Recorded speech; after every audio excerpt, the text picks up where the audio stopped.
के देशों में हलचलें तेज हो चुकी है। टर्की में लोग अपने 22 साल के सुल्तान अर्दोगान को सत्ता से हटाने के लिए सड़कों पर उतर आए हैं।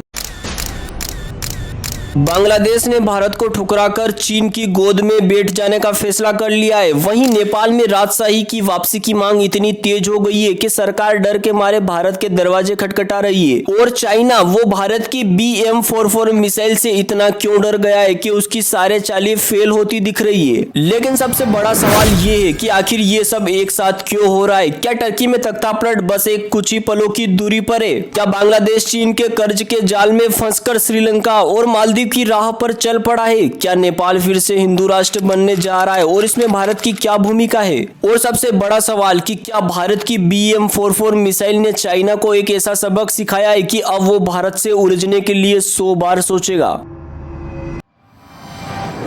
दोस्तों, आज हम जाने वाले हैं दुनिया की इन 4 खबरों की डेप्थ में और इनका इफेक्ट भारत पर क्या पड़ेगा। आइए जानते हैं इस वीडियो। बांग्लादेश का नाम सुनकर सबसे पहले आपके मन में क्या आता होगा कि अभी तो वहां तख्तापलट हुआ है और वहां की सरकार भारत के खिलाफ जो कर रही है, भारत उसे कभी भी एक्सेप्ट नहीं करेगा। और यही कारण है कि भारत और बांग्लादेश के रिश्तों में जबरदस्त खटास आ चुकी है। 17 लाख से ज्यादा बांग्लादेशी नागरिकों को मेडिकल वीजा देने से भारत ने इंकार कर दिया है। लेकिन ऐसा हुआ क्यों? बांग्लादेश अब भारत को छोड़कर चाइना की गोद में क्यों बैठता जा रहा है? क्या बांग्लादेश भी श्रीलंका और मालदीव की तरह चीन के जाल में फंस जाएगा? अगर इस अपडेट की बात करी जाए तो अब हालात पूरे बदल चुके हैं। पहले भारत हर साल 20 लाख से ज्यादा बांग्लादेशियों को मेडिकल वीजा भी देता था, लेकिन 2024 में ये संख्या घटकर सिर्फ 3 लाख कर दी गई है। जो पहले हर दिन 5000 से 7000 बांग्लादेशी इलाज के लिए भारत आते थे, अब 1000 से भी कम लोग भारत आ पा रहे हैं। अब समझिए ऐसा क्यों होता है। शेख हसीना की सरकार के दौरान भारत और बांग्लादेश के रिश्ते अच्छे थे, लेकिन नई सरकार के आते ही भारत विरोधी गतिविधियां बढ़ गई है। वहां पर इस्लामिक कट्टरपंथी लगातार भारत के खिलाफ जहर उगलने का काम कर रहे हैं। और ये कोई मिस इन्फॉर्मेशन नहीं है। वहां पर हिंदुओं पर जो अत्याचार हो रहे हैं उसके वीडियो सामने आ रहे हैं। इंदिरा गांधी कल्चरल सेंटर पर हमला कर दिया गया, भारतीय राजनयिकों पर धमकियां दी जा रही है और भारत विरोधी प्रदर्शन तो आए दिन होते ही रहते हैं। भारत जब से ये देख रहा है तब से मेडिकल वीजा रोकने और सख्त कदम उठाने का फैसला कर चुका है। और अब बात यहीं तक नहीं रुकेगी। मेडिकल वीजा रोकना ही नहीं, गृह मंत्री अमित शाह ने बांग्लादेशी घुसपैठियों और रोहिंग्या पर भी सख्त कार्यवाही के आदेश दे दिए। एनएसए अजित डोवाल ने चेतावनी दी है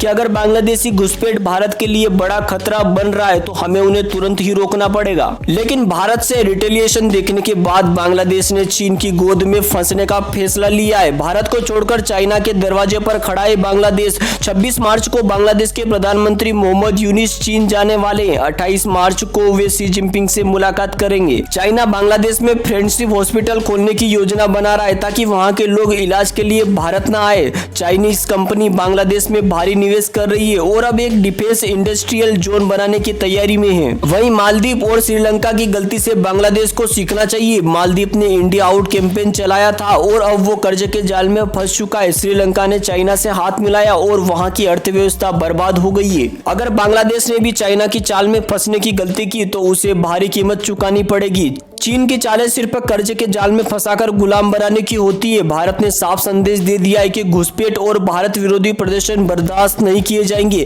भारत ने साफ कर दिया है कि अगर बांग्लादेश में भारत विरोधी गतिविधि जारी रही तो भारत चुप नहीं बैठेगा। घुसपैठ पर कड़ी कार्यवाही जारी रहेगी। भारत की सुरक्षा के साथ समझौता नहीं किया जाएगा। दोस्तों, आपको क्या लगता है कि बांग्लादेश भी मालदीव और श्रीलंका की तरह चीन के जाल में फंसकर अपनी बर्बादी का रास्ता चुन रहा है और भारत के लिए क्या ये एक खतरा हो सकता है? कमेंट करके अपनी कीमती राय जरूर बताइएगा। अब हम नेक्स्ट अपडेट की बात करते हैं जिसमें नेपाल में राजशाही की वापसी की चर्चाओं ने हड़कंप मचा दिया है। क्या नेपाल फिर से हिंदू राष्ट्र बनने जा रहा है? क्या भारत नेपाल में राजशाही का समर्थन कर रहा है?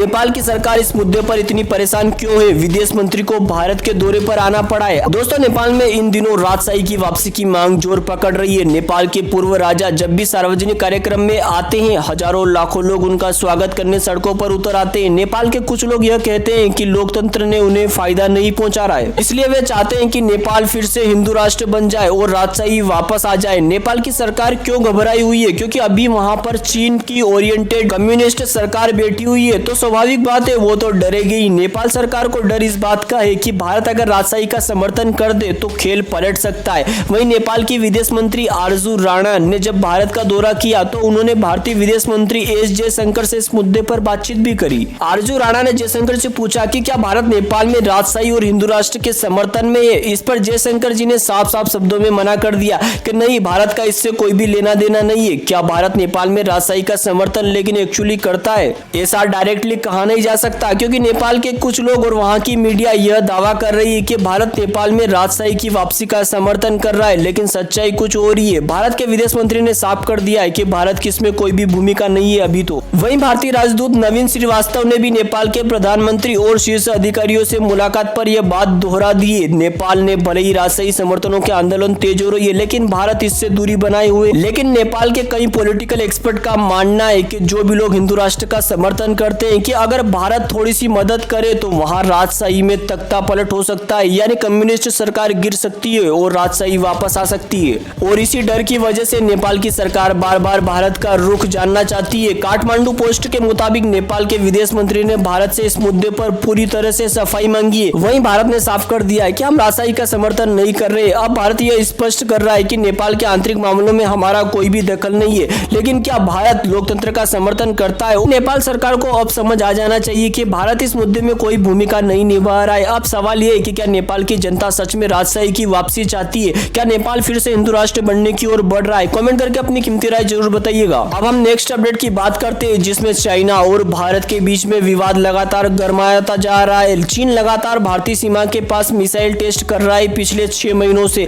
लेकिन भारत ने ऐसा जवाब दिया है कि चीन की रातों की नींद उड़ने वाली है। BM-44 नाम की मिसाइल ने चाइना को क्यों डराया हुआ है? कैसे इस मिसाइल ने चीन की सारी प्लानिंग को ध्वस्त कर दिया है? चीन पिछले 3-4 महीनों से लगातार भारतीय सीमा के पास मिसाइल और multi barrel rocket system launch कर रहा है और उन्हें टेस्ट करता जा रहा है। इनकी रेंज 150 से 200 किलोमीटर तक होती है और इनका सीधा निशाना भारत की उन चौकियों पर है जो चीन की हर हरकत पर नजर रखती है। चीन इन चौकियों को तबाह करना चाहता है और इसलिए इन मिसाइलों का टेस्ट कर रहा है। भारत का करारा जवाब BMW मिसाइल का टेस्ट किया है भारत ने, लेकिन चाइना जो सोच रहा है अब उसकी चाल कामयाब नहीं होने वाली है, क्योंकि भारत ने चाइना को ऐसा जवाब दिया है जिसकी उसने कल्पना भी नहीं करी थी। भारत की BM-44 नाम की एक घातक बैलिस्टिक मिसाइल बनाने की तैयारी कर चुका है, लेकिन आखिर चाइना इससे डरा क्यों हुआ है? क्योंकि इसकी रेंज मानी जाती है कि 1000 से 15 किलोमीटर तक मानी जाती है, लेकिन असलियत में भारत इसकी रेंज किसी को बताता नहीं है। एक्सपर्ट बताते हैं कि इसकी रेंज 3000 से 4000 तक किलोमीटर हो सकती है।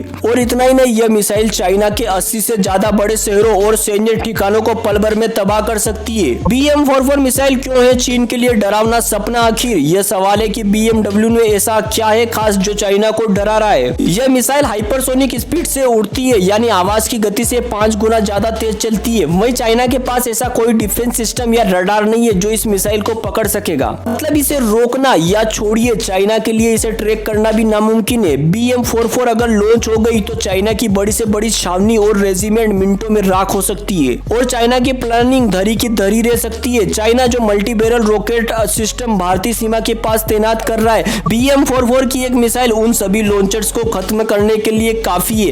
पहले कहा जा रहा था कि यह मिसाइल पाकिस्तान को ध्यान में रखकर बनाई गई है, लेकिन अब साफ हो चुका है कि इसका असली टारगेट चाइना है। और चाइना लगातार भारत के मिसाइल परीक्षण से परेशान होता रहता है, क्योंकि भारत कोई भी यदि मिसाइल परीक्षण करता है ना, तो उसकी जो रेंज होती है वो 3000 से 4000 किलोमीटर तक तो मिनिमम होती ही है। चाइना के पास इसका कोई भी जवाब नहीं है, इसलिए चाइना डरा हुआ है। BM-44 के आने से चाइना की सारी प्लानिंग फेल हो गई है और चाइना को अपनी रणनीति और हथियारों को बदलना पड़ रहा है लगातार। अब सबसे बड़ा सवाल कि क्या चाइना इस खतरे से बचने के लिए अपनी नई रणनीति तैयार करेगा? कमेंट करके अपनी कीमती राय जरूर बताइएगा। दोस्तों अब नेक्स्ट अपडेट की बात करते हैं, जहां तुर्की के लोग अर्दोगान की पिटाई करने के लिए सड़कों पर उतर आए। हमने कल ही आपको वीडियो में बताया था कि तुर्की लगातार पाकिस्तान के समर्थन में ड्रोन सप्लाई कर रहा है पाकिस्तान, बांग्लादेश और मालदीव को, जो भारत के लिए एक थ्रेट हो सकता है। लेकिन आज जो तुर्की से खबर आई है उसने भारत को खुश करने के लिए विवश कर दिया है। तुर्की में लोग इतने गुस्से में आखिर क्यों है? क्या तुर्की में अर्दोगान का अंत करीब आ गया है? अर्दोगान दोस्तों पिछले 22 साल से तुर्की पर राज कर रहे हैं। पिछले 10 साल प्रधानमंत्री और फिर संविधान बदलकर खुद को राष्ट्रपति बना लिया। सारी ताकत अपने हाथों में ले ली और संसद को कमजोर कर दिया। लेकिन इतने सालों में टर्की की इकोनॉमी, जीडीपी और करेंसी को पूरी तरीके से अर्दोगान ने बर्बाद कर दिया है। अब टर्की की जनता समझ चुकी है कि अर्दोगान ने उन्हें सिर्फ सपने दिखाए, हकीकत में कुछ भी नहीं मिला। देश लोग अब सड़कों पर उतर अर्दोगान के खिलाफ नारे लगा रहे और उनके पोस्टर फाड़कर जला रहे। आखिर कौन है अर्दोगान का टर्की में सबसे बड़ा दुश्मन? Akram Imamoglu. Akram Imamoglu Istanbul के मेयर है और अर्दोगान के सबसे बड़े विरोधी है। 2019 में उन्होंने चुनाव जीतकर अर्दोगान की नीतियों का खुलकर विरोध किया था। इमामोग्लू ने इस्तांबुल ट्रांसपोर्ट, इंफ्रास्ट्रक्चर और सोशल वेलफेयर को सुधारकर जनता का दिल जीत लिया है। अब इमामोग्लू की लोकप्रियता इतनी बढ़ गई है कि टर्की की विरोधी विपक्षी पार्टी ने उन्हें 2028 के प्रेसिडेंशियल इलेक्शन के लिए अपना उम्मीदवार बनाने का फैसला कर लिया था। अर्दोगान ने इमामोग्लू को क्यों गिरफ्तार करवाया? अब क्योंकि दोस्तों वहां पर तानाशाही चलती रहती है अर्दोगान की। अर्दोगान को ये बात बिल्कुल पसंद नहीं आई। उन्होंने इमामोग्लू पर भ्रष्टाचार, मनी लॉन्ड्रिंग और आतंकवाद को सपोर्ट करने जैसे झूठे आरोप लगाकर उन्हें गिरफ्तार करवा दिया। यहाँ तक कि उनकी एजुकेशन डिग्री भी कैंसिल करवा दी ताकि 2028 के चुनाव में वो खड़े ही न हो सके। अब अर्दोगान की यही चाल उन पर भारी पड़ गई। तुर्की की जनता गुस्से में आ गई है। टर्की के लोग इसे अन्याय करार दे रहे हैं। हजारों लाखों लोग सड़कों पर उतरकर अर्दोगान के खिलाफ प्रदर्शन कर रहे हैं। लोग कह रहे हैं कि अर्दोगान ने उनके भविष्य के राष्ट्रपति को जेल में डाल दिया। अब जैसे भारत में यदि कभी राहुल गांधी को उठाकर जेल में डाल दिया जाए तो कितना आक्रोश फैल जाएगा, ऐसा ही टर्की में हो रहा है। वहां पर प्रदर्शन इतने उग्र हो गए हैं कि हालात किसी भी वक्त बिगड़ सकते हैं। क्या टर्की में तख्तापलट होने वाला है? अब सबसे बड़ा सवाल ये। लेकिन हालात देखकर तो यही लग रहा है कि अर्दोगान का समय अब खत्म हो चुका है। अर्दोगान की 22 साल की सत्ता अब खतरे में और तुर्की की जनता अब बदलाव का मन बना चुकी है। आपका क्या मानना है? क्या अर्दोगान 2028 तक सत्ता में टिक पाएंगे? इससे पहले तक